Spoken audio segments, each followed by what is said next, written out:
अहम खबर है जनीवा स्विट्ज़रलैंड के तफरीही मकाम क्रंस मोंटाना में धमाका हुआ है। धमाका क्लब में जारी न्यू ईयर पार्टी में हुआ है। कई अफराद हलाक और ज़ख्मी हो गए हैं। धमाके के बाद इमारत में आग लग गई है। स्विट्ज़रलैंड के तफरीही मकाम क्रंस मोंटाना में धमाका हुआ है। धमाका क्लब में जारी न्यू ईयर पार्टी में हुआ है। धमाके के नतीजे में कई अफराद हलाक और ज़ख्मी हुए हैं। धमाके के बाद इमारत में आग लग गई है।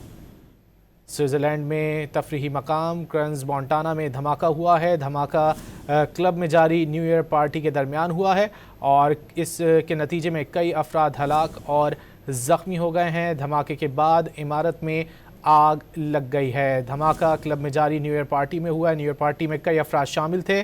कई अफराद के हलाक होने और ज़ख्मी होने की इत्तला सामने आई है। स्विट्ज़रलैंड के तफरीही मकाम क्रंस मोंटाना में धमाका हुआ है। धमाका क्लब में जारी न्यू ईयर पार्टी में हुआ है, जिसके नतीजे में कई अफराद हलाक और ज़ख्मी हो गए हैं। धमाके के बाद इमारत में आग लग गई है।